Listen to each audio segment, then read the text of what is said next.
expliquer des choses, c'est forcément avec science et conscience. Car science sans conscience n'est que ruine de l'âme. Bon, Cyril, il va me dire, mais mon ami Fabrice, toi aussi. Voilà.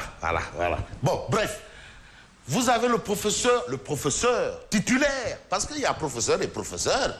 Tu as des professeurs assistants. Tu as des professeurs, de chair. Ah, Ismaïla Madior Fall est professeur titulaire de chair. C'est que eux, ils créent de la matière. C'est bien ça, Cyril. Donc, quand même, il faut donner au professeur Sall son rang. Mais maintenant, il y a des professeurs assistants. Voilà, malheureusement. Un professeur de chair, ça veut dire que dans n'importe quelle université à travers le monde, il est apte à enseigner des cours. Ça, c'est le premier. Et le deuxièmement, il peut créer de la doctrine. Mungok. Voilà. Et quand il y a le concours du CAMES, là, il rentre jusque dans les loges. Enfin, ça, c'est pas tout le monde qui a accès. Les professeurs Marie Théoniane, ils vont dedans. Les professeurs Eva-Marie Kolsek, ils vont dedans. Bon, il y a d'autres là, bon, bref. Le professeur Abdou Salam Sall diagnostique la cagnotte de Macky Sall pour l'emploi des jeunes. Ça, c'est un universitaire. 450 milliards dans le vent. Dans le vent. Parce qu'il faut préciser les choses. Les gens, ils sont tellement pressés, c'est comme s'il y avait un endroit où on avait gardé 450 milliards et il faut juste attendre sa part. Non. Le président ne finance pas des projets, mais des idées de projets. Les gens prendront les crédits et ne vont jamais les rembourser. C'est ça le gros problème. Ah, le remboursement. À quel taux aussi? Il faut comprendre. Il faut que l'on soit sérieux. Il ne faut pas. C'est que vous avez des sujets, n'importe qui s'y engouffre. Des gens qui parlent de ce qu'ils ne maîtrisent pas. Non, attention. Et finalement, il y a un problème de communication. Au lieu de faire de la communication, on fait de la comédication. Ouais, tu vois des gens qui ne comprennent même pas. Parfois, c'est ça le problème du président Macky Sall. Il dit des choses que même son entourage, même ses ministres ne comprennent pas. Ça, c'est la vérité. Tu dis, mais oui, gars, il va dire, le président, non, le président a une vision. C'est ça le rôle d'un président de la République. Je crois que c'est ça, Thierno Birahim. Le président n'a qu'une vision. Maintenant, il s'entoure de personnes censées transformer sa vision en acte. Mais apparemment, entre Kilifagui et ceux qui doivent transformer là, tu dis, non, machallah. Car, donc, Abdou Salam Sall explique les tenants et les aboutissants de justement cette cagnotte-là.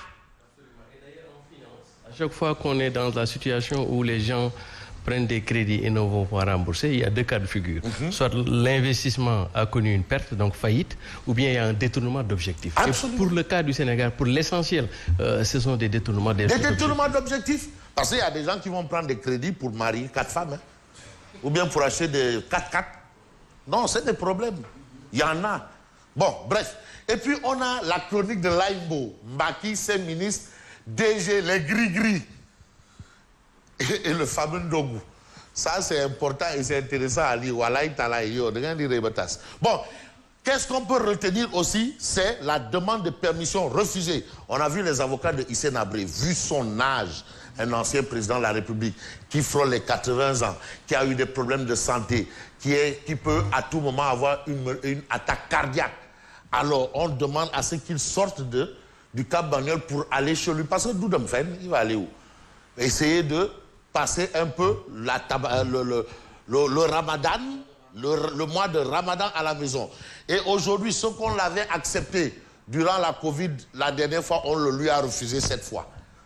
Bizarre, vous avez dit bizarre. Et aujourd'hui, les avocats d'Hissène Habré tirent sur le système. Finalement, de quoi il en est? Ceux qui ont dit oui hier disent non aujourd'hui. Et après, demain, ils vont dire peut-être pas, peut-être. Bon, bref, on peut passer à quel journal? J'ai envie de prendre Walf Quotidien, élection locale, Dakar, le ventre mou de Macky. Dakar, la capitale. Mais à un moment, bon, Dakar, mais à un moment, Amadouba était quand même sur le point de faire plier les Chines. Ah non, il s'est démêlé comme un beau diable. Mais malheureusement, bon, ben, on l'a renvoyé au calende grec. Au calende grec. Bon, Dakar, le ventre mou de Macky. On ne se fatigue pas. Il ne faut pas chercher midi à 14h. Faux médicaments, silence, on tue. Mais est-ce qu'il s'agit de faux médicaments?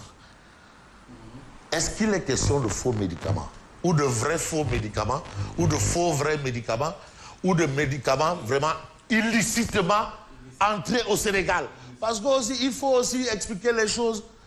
Tu sais, nous, non, il faut bien expliquer, il faut bien dire les choses telles quelles. Ou bien ce sont de vrais médicaments, mais illicitement. Qu'à cela ne tienne, le ministre de la Santé, lui, il considère que c'est un crime. Et on va passer peut-être à l'As quotidien.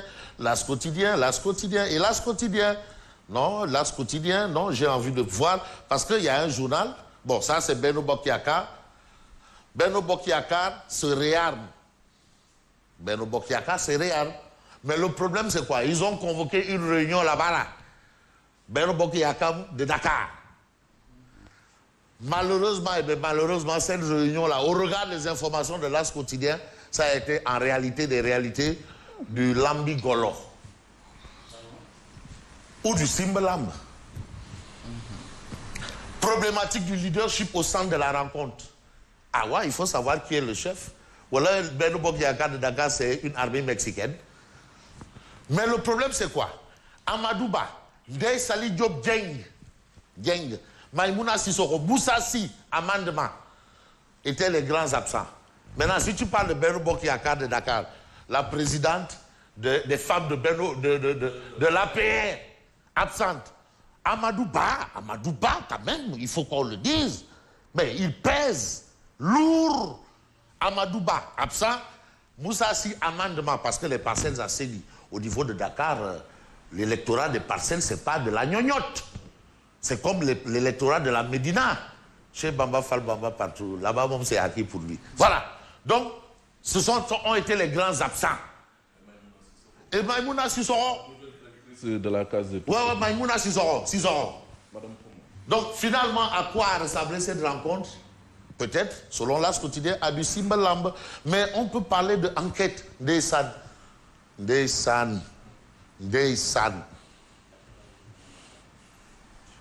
Je veux que mon marabout Thierno Birahim, parce que là, il faut savoir lire entre les lignes. Parce que ce n'est pas donné à n'importe qui de savoir lire entre les lignes. Attelage gouvernemental, Thierno Birahim. Macky, président seul. Ndeysaan. Seul ou esselé? Mais moi, je l'ai dit ici. Mais le président est seul. C'est que lui, il voit là-bas, les autres, ils regardent là.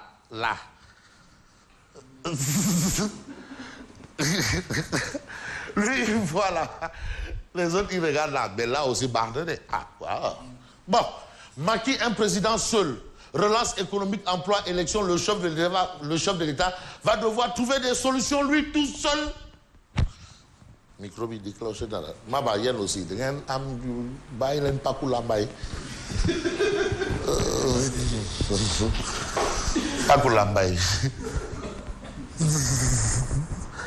Voilà. Il est obligé de trouver des solutions tout seul. Il est seul. Il met des gens qui sont là. Regardez un peu l'université. On avait presque réglé le problème. La réforme universitaire où tu avais les Abdou Salam Sall dedans. Amadou Matambo dedans. Des punkles. Voilà la situation. On retourne encore.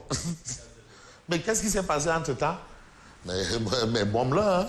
Ah, bombe là, hein? Ouais. waaw olof yi nee nañu mag bu nekkee ci néeg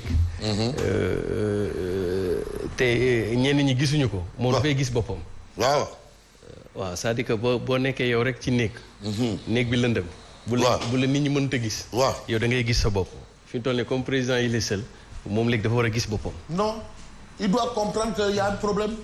Remaniement, changer l'équipe, changement. Président, il faut changer. Dohoul. Ça ne marche pas. Président, changement. Ouais. Donc, changer. Parce qu'au-delà des 450 milliards, il faut des signaux forts. Changer. Bon. Et pour comprendre qu'il faut changer, On a le syndicat le plus représentatif des travailleurs de la santé, Mballo Dia Thiam, parce que la santé c'est tout le monde, et je vais terminer par là. Lui c'est And Gueusseum. Apparemment il est dans une dynamique de faire du And Boudi ou bien Sempi, mais là c'est plus du Gueusseum là. Là vraiment il monte en grade. Accord résiduel de 2018, recrutement des contractuels, armée de chômeurs dans la santé. Mais Mballo Dia secoue les racines du mal. Mballo Dia Thiam, Gueusseum, les Gueusseum, lui et Sidi Ndiaye, Tchoki rek. Bon, c'est au 17e plan d'action que le président nous a reçus pour étudier les problèmes. Il nous a fait des promesses non matérialisées. Le recrutement de personnel qualifié, des gaps en infrastructure, en équipement et en ressources humaines, les ventes mous de notre système sanitaire. Mais dans le secteur de la santé, nous sommes au regret de constater qu'il existe une armée de chômeurs constituée de médecins, alors qu'on nous dit qu'il n'y a pas de médecins. Chômeurs médecins, des infirmiers, des pharmaciens, tous formés. Mais où est le problème? À la bonne école. Mais si le gouvernement continue à faire le dilatoire ou dans la diversion, mais nous allons engager le combat. Ah waouh. Foulaïdia Dakar.